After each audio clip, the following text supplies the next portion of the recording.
Bonjour, bienvenue dans le podcast de Thierno Alassane Sall, président du parti politique La République des Valeurs. Ce podcast évoquera les enjeux et les défis du Sénégal, mais aussi les grandes questions internationales. Notre pays célèbre cette année 61 années d'indépendance, dans un contexte marqué par de multiples crises. Pensez-vous, Monsieur Sall, qu'il faille fêter notre souveraineté, comme le pensent certains afro-pessimistes?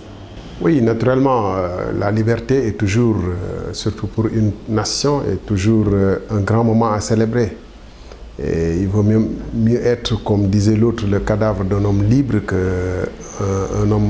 esclave en liberté et en vivant.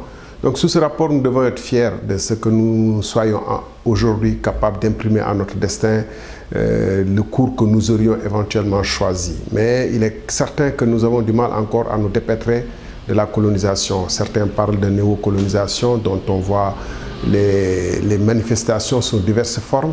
Mais il est certain qu'en 60, nous avions des défis immenses.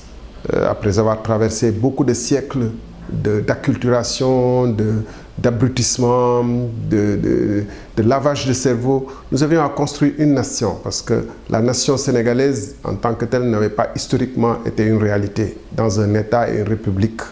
Et ensuite, nous avions à construire un appareil économique, des appareils politiques, un cadre culturel qui permette à cette nation-là de trouver sa marque. Aujourd'hui, force est de constater que dans le concert des nations, nous ne célébrons pas nos prouesses. Récemment, un pays africain s'est gaussé d'avoir lancé son premier satellite. D'autres nations qui ont accédé à la souveraineté dans les mêmes conditions et au même moment que nous construisent des robots, les téléphones, nous envahissent le monde par leurs téléphones portables. Nous nous caractérisons parce que le président américain, le dernier, avait appelé The Whole Shit Nations, les pays de...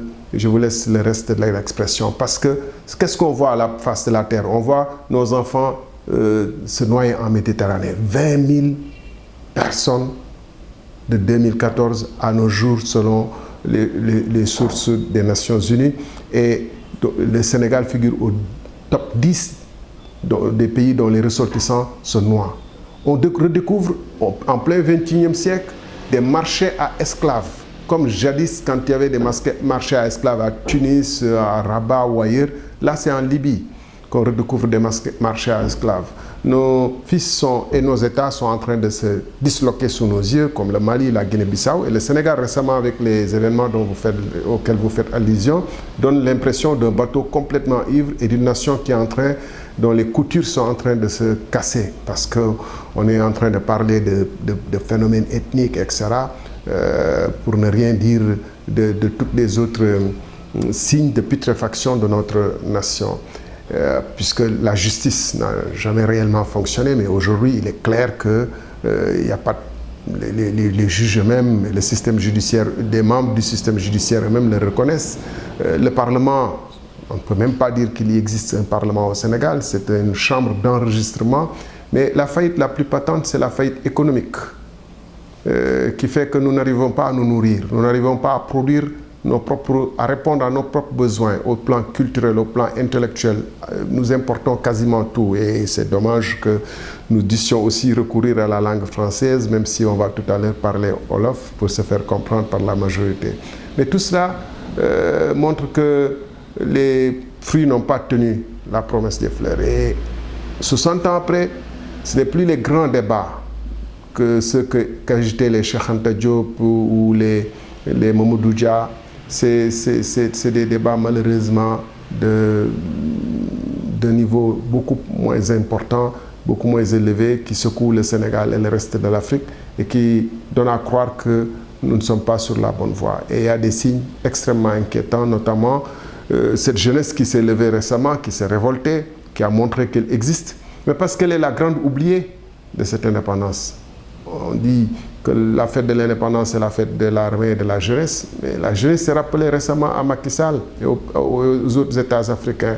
Et fallait-il ces émeutes pour lire les signes qui sont dans nos statistiques, qu'on voit dans nos rues sous la forme des marchands ambulants, qu'on voit dans toutes les villes du Sénégal, parce qu'on a des diplômés qui sont contraints des diplômés de l'université qui sont contraints de se transformer en conducteurs de Jakarta ou même en conducteurs de charrette. On a vu des jeunes qui ne peuvent vivre qu'à travers les pousse-pousse ou d'autres métiers d'expédients. Et certains de nos autres jeunes qui se transforment en main-d'œuvre facile au Liban, à Tunis, j'en ai rencontré à travers le monde, qui font des métiers absolument honteux pour la jeunesse africaine. Qui est la seule aujourd'hui condamnée à aller se faire employer à des emplois, j'allais dire, de seconde ou de troisième zone dans des pays qui ne sont pas les leurs pour survivre par instinct de survie. Alors, ça c'est extrêmement inquiétant et nous devons y remédier ici et maintenant, parce que si nous ne remédions pas, la situation va empirer, voyez-vous, parce que la poussée démographique est en train d'aggraver cette situation.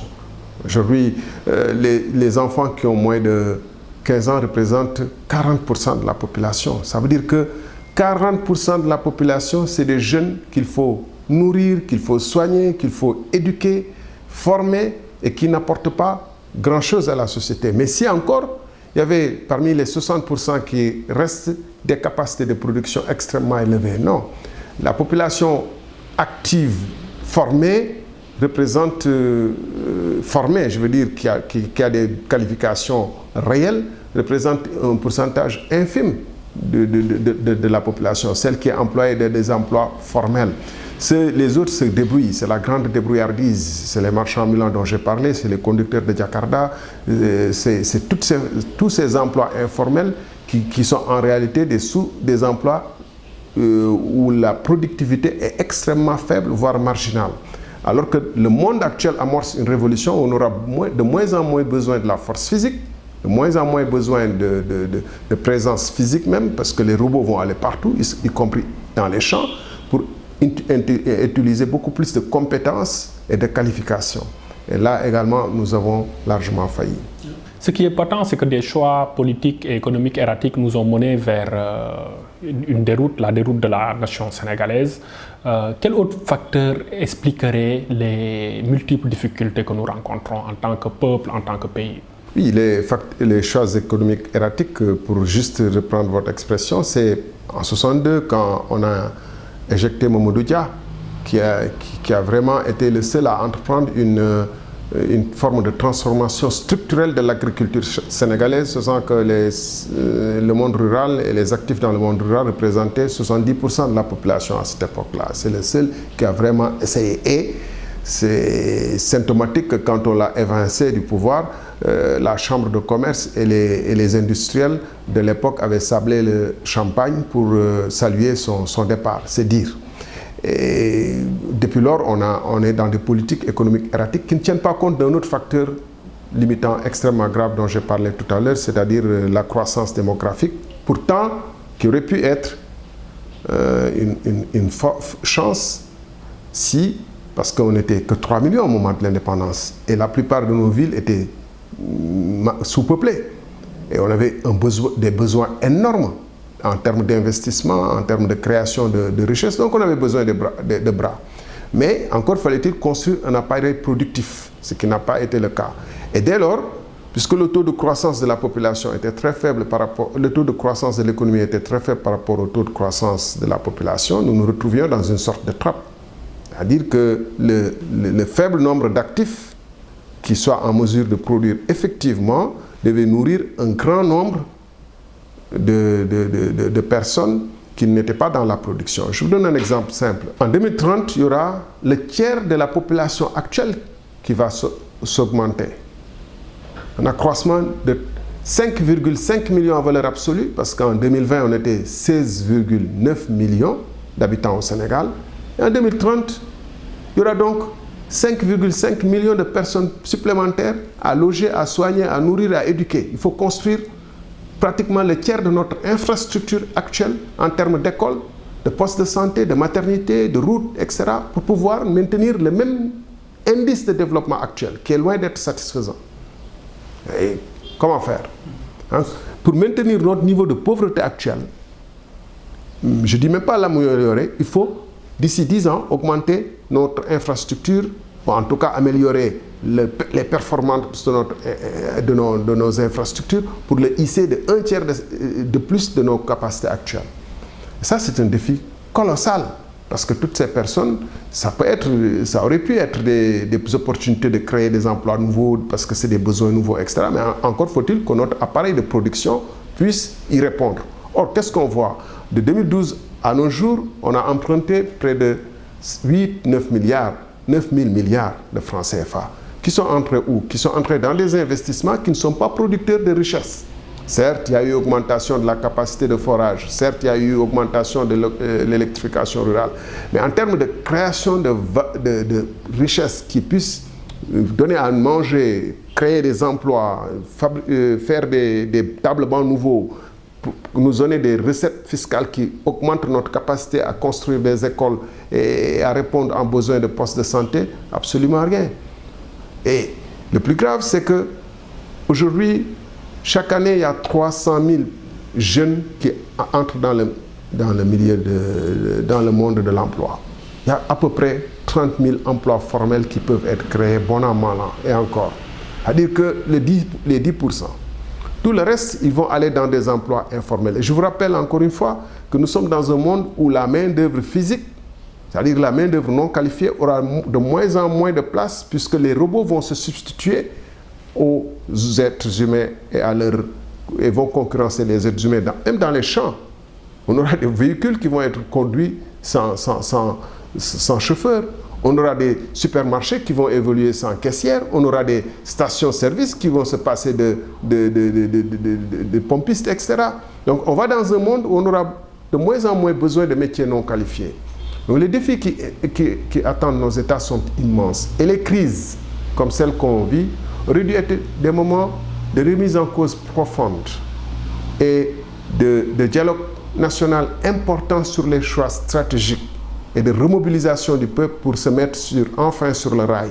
Parce que c'est possible. Sankara nous a donné cet exemple quand il est venu, mais on voit aussi d'autres pays africains qui sont en train d'utiliser ces voies-là. Le Cap-Vert à côté est en train d'avancer beaucoup plus sérieusement que nous le faisons. Mais nous, les crises politiques, les crises économiques sont des occasions pour s'enfoncer davantage dans la politique politicienne. Ce qu'on verra dans les prochains jours, c'est que Macky Sall, qu'est-ce qu'il va offrir comme lecture de cette situation, qu'il a largement contribué à amplifier par la corruption généralisée qui frappe nos pays, par la destruction de l'état de droit, sans lequel il ne peut pas y avoir d'économie performante. Et sans une justice égale pour tous, il ne peut pas y avoir d'économie performante, puisqu'il ne peut pas y avoir de confiance dans le système. Et seuls les tricheurs peuvent se débrouiller pour s'en sortir et gagner non seulement les marchés, mais les procès. Et donc, Macky Sall va nous offrir quoi? Va nous offrir un gouvernement rafistolé à nouveau, en reprenant les mêmes hommes, peut-être en faisant du Mburok Sow un peu plus light ou un peu plus hard, selon la lecture qu'il en fera. Mais ce n'est pas fondamentalement en nous jetant des sucettes et en en faisant du plâtre sur des jambes en bois qu'on corrigera le mal du Sénégal qui est profond. Vous semblez décrire des tensions et des défis presque insurmontables et une certaine élite politique qui semble être vraiment dépassée. Et justement, la jeunesse sénégalaise semble être la grande perdante. Une partie d'elle, vous l'avez bien expliqué, veut fuir ce pays, veut aller en Occident. Une autre partie cherche désespérément du travail. Et celle qui reste se débrouille tant bien que mal en s'insérant dans le tissu informel. En vendant aussi des babioles qui sont fabriquées, produites à milliers d'ici. Quelles promesses et quelles solutions tenez-vous à cette jeunesse-là? Mais justement, il faut reprendre les choses à l'endroit. C'est-à-dire d'abord, et c'est des choses qui se tiennent de manière dialectique, j'allais dire. D'abord, un appareil productif qui utilise nos capacités. Nous sommes un pays relativement bien irrigués. Nous ne pouvons pas dépendre uniquement de la pluviométrie pour pouvoir nous en sortir. Donc nous devons utiliser chaque centimètre carré de terre arable du Sénégal pour faire pousser ce qu'il est possible d'y faire pousser et redonner au paysanat son lustre. C'est le premier métier, c'est le métier le plus noble, celui qui vit à la sueur de son front, et on doit pouvoir s'en sortir. Et ce paysan a besoin de beaucoup de compétences et de capacités. Nous devons le former au métier de comptabilité, le former à lui donner les meilleures semences, les meilleurs engrais, ce qui pose le problème des écoles, des centres de formation. Mais il n'y a pas que la paysannerie. Nous avons un pays beau, des îles du Saloum, la Casamance, le nord du pays. Nous avons des endroits relativement beaux, le sud du pays. Nous sommes un pays à vocation touristique relativement importante. Nous sommes un pays à vocation de service parce que nous sommes entourés de pays. Au moment de l'indépendance, Sénégal, la Dakar et le Sénégal étaient leur capitale. Nous avions la seule université, nous avions les meilleurs hôpitaux et nous avons participé à former beaucoup de médecins de pays de la sous-région. Nous pouvions utiliser, comme le font certains pays du Maghreb, cette position et ce potentiel de départ pour pouvoir offrir une industrie de services articulée à nos besoins réels. Je ne peux pas comprendre qu'une partie du pays soit laissée en lui-même alors que, comme l'exemple cubain le montre, on a des médecins à sandales ou comme l'exemple chinois, les médecins à sandales, les blouses blanches qui se rendent à l'intérieur des villages. Et aujourd'hui, on a la capacité d'améliorer tout cela grâce aux techniques de l'informatique, grâce à des applications numérisées. Donc oui, nous devons exploiter les moindres potentiels de notre économie qui ne sont pas des moindres, j'allais dire, sans la répétition. Je vous donne un exemple simple pour illustrer tout ce que je veux dire. Nous exportons bon an, mal an, des centaines de milliers, voire plus d'1 million de peaux de moutons entre de bovins et de caprins, entre les fêtes de Aïd, les Magal, les Mauloud, etc., les naissances, tout ça. Et qu'est-ce que nous exportons? Nous exportons le travail. Nous exportons après notre devise, puisque tout ça nous revient sous forme de babouches, de sacs de cuir, etc. Sommes-nous frappés d'une malédiction pour être incapables d'utiliser ces centaines de milliers de peaux et de créer une véritable filière de cuir? Et quand je dis filière, c'est toute une chaîne de valeur qui permet de la tannerie au produit fini, en passant par toutes les formations qui vont avec, les banques qui doivent accompagner, le marketing qui doit accompagner, les assurances, tous les métiers connexes qui doivent venir autour pour pouvoir créer une véritable filière où on a effectivement des compétences et un savoir-faire tel que les Italiens se gaussent d'en avoir, tel que les Marocains ont su réussir à l'avoir, tel que, etc. Et ça s'apprend. C'est quand même pas envoyer comme ça des satellites sur la Lune pour l'instant. C'est pas ce qu'on nous demande. Et ça demande une volonté politique de construire quelque chose. Le peu qu'on a su réussir à construire, c'est grâce à la volonté de l'État. Vous voyez, la filière touristique, elle n'est pas née comme ça. Au Sénégal, Cap Skirring, Saly, ça a été la volonté de l'État. Et si un État ne s'y était pas investi sous Senghor, aujourd'hui, on n'aurait pas trouvé même le potentiel touristique. Qu'est-ce qu'on y a rajouté? Il faut la force de la volonté qui s'exprime à travers non pas des ouvrages tape à l'œil qui donnent un bilan facile et rapide, comme Centre Abdou Diouf, Dakar Arena ou autres qui donnent un bilan rapide, mais qui n'ont pas un impact important sur la capacité de production de richesses et de valeur ajoutée. Il nous faut plutôt un travail de fourmi avec un plan bien conçu et surtout pour la jeunesse, c'est l'opportunité, la seule opportunité pour diversifier les formations, aller vers des formations professionnelles. Puisque tout le monde ne peut pas être master 1. Il nous faut des artisans dans la boulangerie qui serviront tous les hôtels, etc., qui mettront dans la restauration. Et un chef aujourd'hui en France, il est très coté, ou en Europe, il est très coté. Il nous faut des spécialistes dans le cuir. Et un designer ou un créateur dans ce domaine-là, surtout quand il utilise sa main, mais il est très bien rémunéré. Il nous faut des gens qui soient capables de faire de l'horticulture, de faire des fleurs dans les zones où on peut faire des fleurs dans ce pays, parce que ça rémunère bien. Il nous faut des gens qui sachent réparer les machines dans les centres hospitaliers, qu'on forme dans ces métiers-là, parce qu'on a un système hospitalier public et privé relativement dense qui puisse servir à nos propres besoins et aux besoins de la sous-région. Et ça, c'est des formations, mais aujourd'hui, quand quelqu'un a le bac, quelles sont les formations qui s'offrent à lui? S'il a fait lettres, il a 3 ou 4 filières, les mêmes droits, sciences humaines, sciences, etc. Ça débouche à quoi ultérieurement? Le barreau est bouché, l'ENA recrute peu de juristes, etc., etc. On fait quoi avec?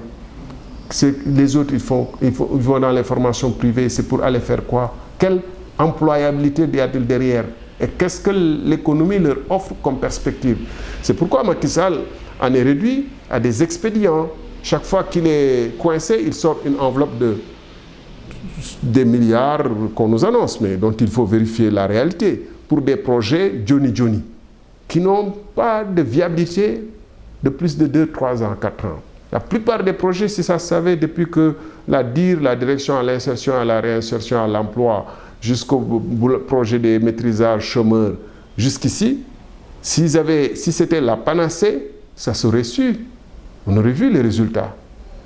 Il n'y a pas de panacée, il faut reprendre les choses à l'endroit, construire de véritables filières qui s'appuient sur les potentiels du pays et de manière durable et massive.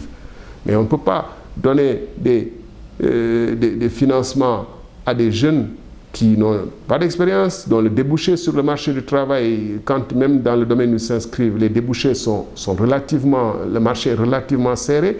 Et à côté, vous avez 1000 hectares à Haïrelaou, dans le département de Podor, qui ne sont pas cultivés, aménagés, qui ne sont pas cultivés depuis 1 an, parce que les GIE a quelques difficultés. Et on est en pleine pandémie, on nous parle de plan de relance. La filière avicole se meurt. On est en pleine pandémie, on nous parle de plan de relance. Il y a un problème. Et comme je dis tout à l'heure, je le résume encore, Macky Sall et depuis les gouvernements libéraux de manière générale, n'ont jamais pris la question de l'économie au sérieux comme un problème de développement à long terme du pays, articulé à d'autres questions de formation, de remise en place d'un état de droit, etc. Ils prennent ça comme un outil, un instrument de politique. Quand ça va mal, ils donnent des calmants ou des sucettes à la population le temps que cette crise-là soit passée et attendre la prochaine crise en espérant que la prochaine crise ne les trouvera pas ici. On ne gère pas un pays comme ça et c'est pourquoi nos nations, malgré les indépendances aujourd'hui, ne se font même plus tellement respecter. En 1960, au moment de célébrer l'indépendance, les États-Unis avaient envoyé leur vice-président, beaucoup de pays avaient envoyé des délégués. Aujourd'hui, tous les pays sont indifférents à ce qui se passe. Non-africains sont indifférents à ce qui se passe chez nous. Parce que nous ne représentons plus quasiment grand-chose. En 60, nous avions l'espoir. Les gens pensaient que nous allions, qu'il y a une certaine logique, une certaine, j'allais dire même, démarche naturelle qui nous conduirait à un minimum d'émancipation. Aujourd'hui, tout le monde se risque de nous sous cap. Et ça, nous ne pouvons pas l'accepter, il faut que ça change. C'était le premier podcast de Thierno Alassane Sall, président du parti politique La République des Valeurs. On vous retrouve bientôt. Merci.